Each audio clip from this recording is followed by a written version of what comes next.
In this video, I'll demonstrate how to place the 2D animation into the real world. So here's a video preview of the final conversation. And as you can see, we can add the character to walk, to track the real space, and we can add the character stay on the same spot, and we can even add the character to walk from one point to another point. Okay, so let's take a look of After Effects and see how we can do that. So first, here I have a PNG image of each character. Each character will be one image. Okay, and I have a video footage of Walmart.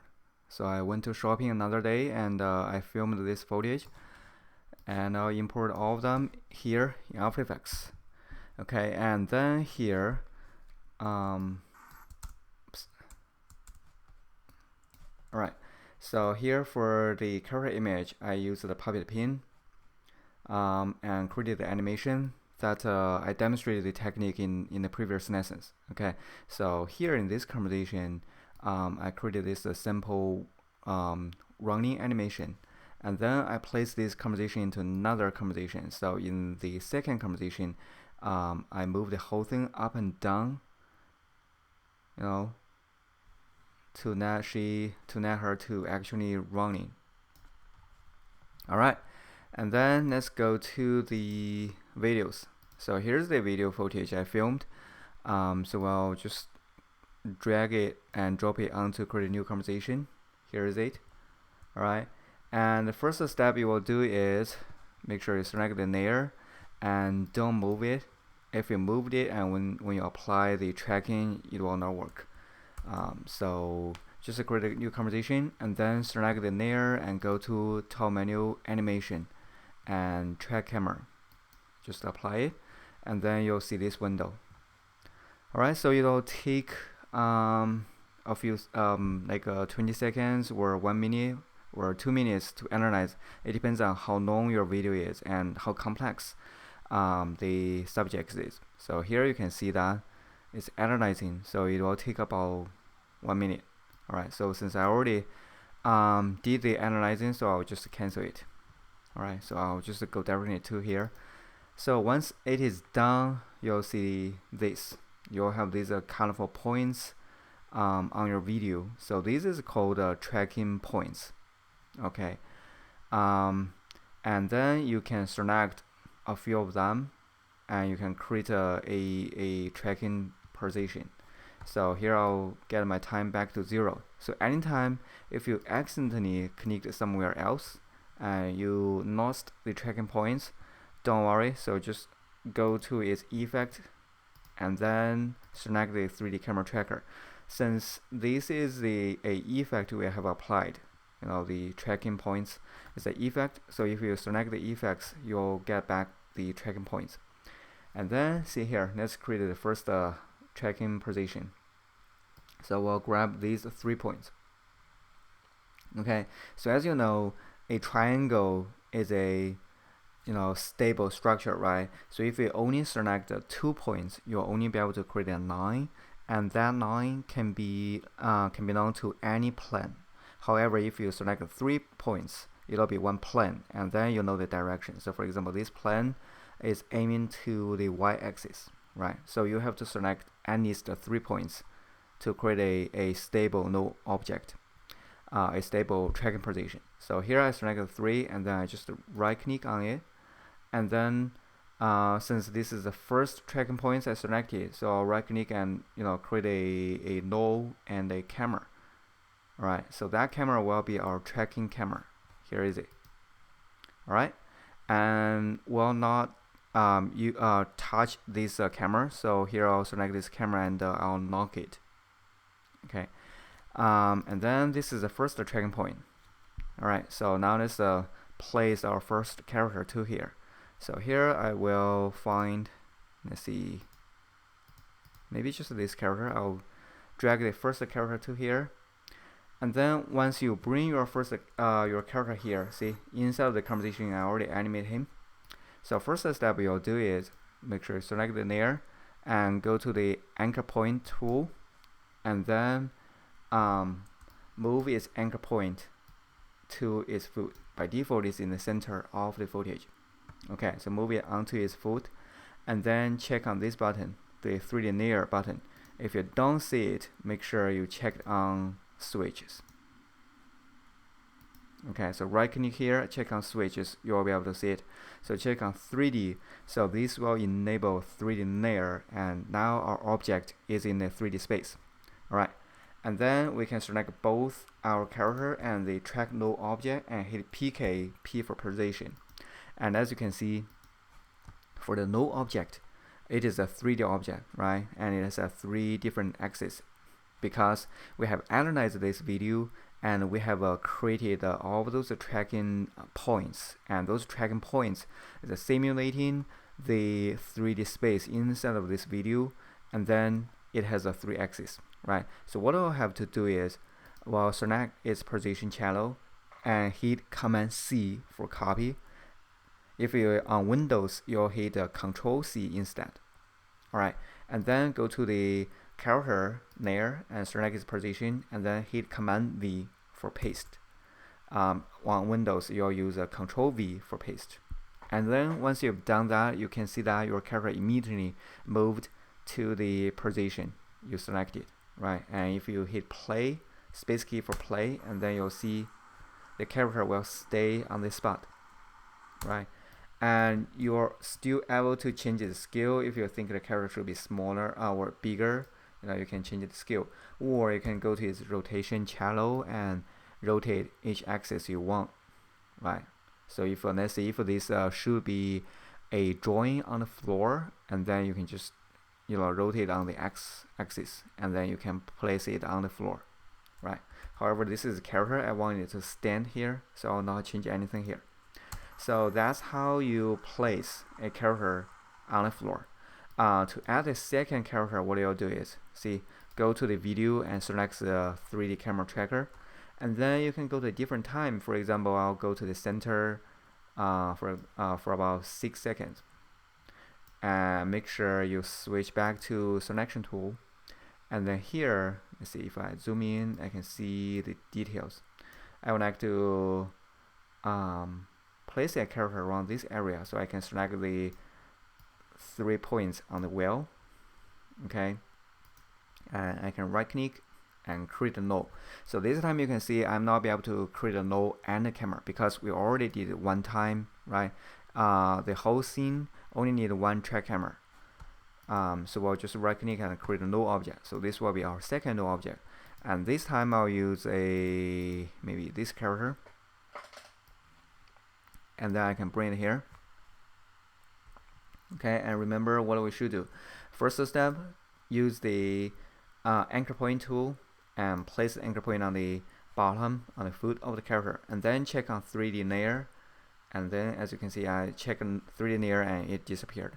So I'll switch back to selection tool and select both the track node object and the character, and select its position channel, Command C for copy, and then go to the character, Command V for paste this position channel. And now as you can see, since I selected the 3 points on the wheel, so the node object is on the wheel. So here I can select the character and move it down a little bit just to place it on the floor. Right. So now if I play, as you can see, it'll stay on the floor. And if I go to the beginning, it stays there forever. So that is because we have selected the 3 points on the wheel. Is higher than the floor, right? So we use the wheel's position as a reference for this character, and then if we just move it down, put it down, and it'll be on the floor. Okay, so it is a 3D space. Alright, so now let's see how we can add our character to move from one point to another point. So we have to select 2 points in the scene. So let's see if we get to here. If I select first point, I would like it to be maybe here. I'll grab 3 points, right click and create a node object. Here is it. Okay, and I can rename it. since I already get a lot of layers. So this will be position A, okay, and then we'll grab second position. So I would like the character run to here. This will create another position. So this will be position 2, and I'll tag it a different layer. Oops. Sorry, different color. Let's see, tag it yellow. This one I'll tag it as blue. Alright, so now we have 2 positions. Let's see, first position here, second position here, and then we can grab a character. Let's see, I have this character who's running, right, and facing to the right. So first step, so still the same, we'll go to pen behind tool, which is anchor point tool, place it on the floor, on its foot, and then we'll check on 3D layer, and then hit PK for its position, and then PK on the first position, check null, and we'll just copy its position here, and then we'll select the position on the character and paste, and we'll check on this keyframe button to record the keyframe, and then we'll come to here. Since I select the the points around here, so it's floating on the in the air, so I'll just move it down, place it on the ground. Here is it. So that's the first position. And then let's say if I want the character use about 10 seconds to run, so I can just move on to 10 seconds, and then I can create a keyframe, okay, and then I can go to the first position, and then go to its position channel, hit PK for position, and select its position channel and copy, Command C, and then go to the character and Command V, paste it onto this keyframe. Here is it. And then also I'll move it down to the floor. And then if you go back and play, you'll see your character will move from the first position to the second position, and she will run, and she will stay on the ground and run towards the second position. Alright, so that's how you would move an object from position 1 to position 2, and you can have 3 position or 4 position, and you can create a keyframe and let the character to run in that way. Alright, and then next step, see here, our character just stand on the ground, but it still looks like the character is floating in the air because we don't have a shadow for the character, right? So here I'll just right click on any spot, empty spot on the layer panel, go to new and new solid, and then here I'll use a black color and keep the size as the default. It should match with your composition size.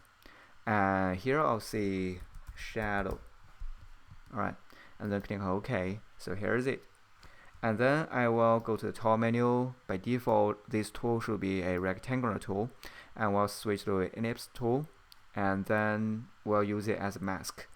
So make sure you select the shadow layer, the black solid layer you have created, and then we'll just draw a ellipse here, and then release your mouse button. And then here under its mask, if you don't see it, just select the layer and hit M key. So on its mask, we'll go to its feather, and then we'll increase the feather. Basically, it's smooth out, the edge.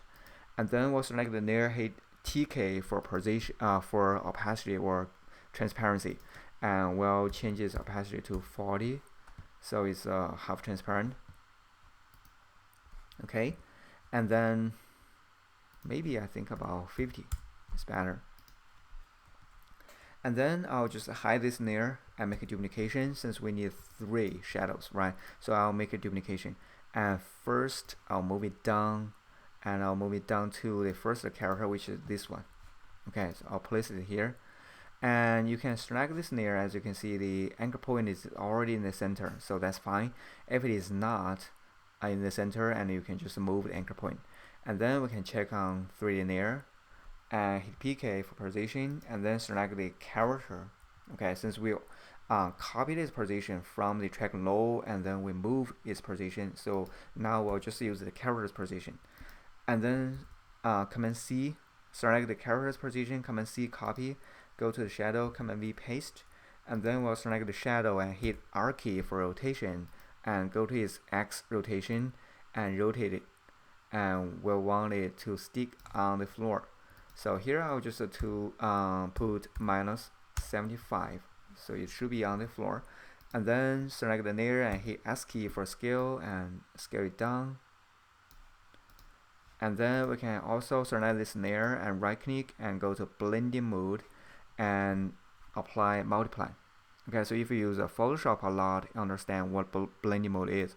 So as we do multiply, the color will multiply to the background footage, so it all looks like a real shadow there. And if we play, we can see the shadow and the character stay together. The shadow is on the floor. So that will make your character more realistic, standing on the floor. And same thing for this character here. The fifth character is running, right? So it has two keyframes for position, and you will also do the same thing. Duplicate the shadow, place it here, check on 3D layer, and use the two keyframes for the shadow and let the shadow to move along with the character. All right. So in the end, you will have let's say I already have this footage here. So in the end, you'll have this whole thing. You'll have all the characters stay on this spot, on each spot, and you can let the character run from one point to another. Okay, so that's how you would be able to place a 2D animation into your real environment.